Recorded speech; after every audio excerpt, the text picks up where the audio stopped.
एक दिन राय स्टार और उसकी गर्लफ्रेंड बाइक से कहीं जा रहे होते हैं। दोनों एक दूसरे से प्यार भी करने लगे थे, लेकिन हर लव स्टोरी में एक विलन जरूर होता है और राय स्टार की लव स्टोरी में विलन था व्हाइट 444, जो उस पायल को बहुत पसंद करता था। एक दिन व्हाइट 444 ने पायल को अकेले जाते हुए देखा। उसने सोचा यही सही वक्त है अपने दिल की बात कहने का। वो अपनी कार लेकर उसके पास गया और बोला, हेलो, मुझे तुमसे कुछ जरूरी बात करनी है। पायल बोली, हाँ बोलो, क्या कहना है? मैं तुमसे दिल से प्यार करता हूँ, क्या तुम मुझसे शादी करोगी? ये सुनकर पायल थोड़ी शॉक्ड हो गई, लेकिन प्यार से बोली, मुझे माफ करो, मैं किसी और से प्यार करती हूँ। ये सुनकर व्हाइट 444 का दिल टूट गया। तभी वहाँ राय स्टार आता है और कहता है, क्या कर रही हो यहाँ? जल्दी चलो, हमें ज्ञान भाई की शादी में जाना है। भूल गई क्या?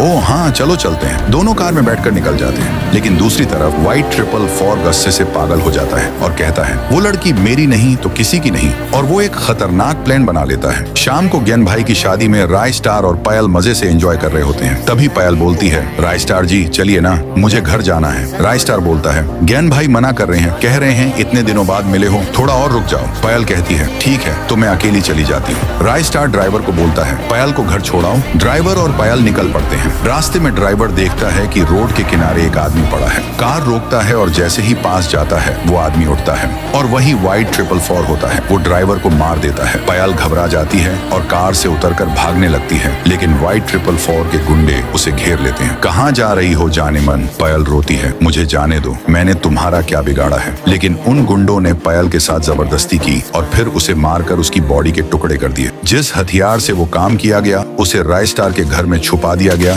ताकि सारा इल्जाम उस पर आए। तभी एक आदमी वहां से गुजरता है और देखता है कि एक लड़की की लाश सड़क के किनारे पड़ी है। वो तुरंत एसीपी सर को कॉल करता है, एसीपी सर, यहाँ एक लड़की की लाश मिली है। सीआईडी वहां पहुंचती है, सबसे पूछताछ शुरू होती है। तभी वहां व्हाइट 444 भी आता है और बोलता है, मैंने उसे आखिरी बार राय स्टार के साथ देखा था। एसीपी सर राय स्टार को बुलवाते हैं। जैसे ही राय स्टार लाश देखता है वो टूट जाता है। किसने मारा मेरी पायल को? एसीपी सर कहते हैं, तुम पर शक इसलिए जा रहा है क्योंकि पायल तुम्हारे साथ आखिरी बार देखी गई थी। राय स्टार सब कुछ बताता है। सीआईडी उसके घर जाती है, तलाशी लेती है और हथियार मिल जाता है। एसीपी सर तुरंत राय स्टार को अरेस्ट कर लेते हैं। तभी व्हाइट 444 बाहर खड़ा होता है और अपने आदमी से कहता है, मेरा प्लान सफल हुआ, पायल को हमने मारा और सारा इल्जाम राय स्टार पर चला गया। वही बात ज्ञान भाई सुन लेते हैं और सब रिकॉर्ड कर लेते हैं। वो तुरंत एसीपी सर को सारे एविडेंस के साथ मिलते हैं। एसीपी राय स्टार को जेल से छोड़ देते हैं और कहते हैं, जाओ और ले लो अपना बदला। राय स्टार एक फाइटर जेट में बैठता है और निकल पड़ता है व्हाइट 444 के इलाके की तरफ। आखिर में सिर्फ राय स्टार और व्हाइट 444 बचते हैं। उन दोनों के बीच भयंकर जंग होती है। आखिरी में राय स्टार व्हाइट 444 के टुकड़े कर देता है और उसका सिर अपने हाथ में उठा लेता है।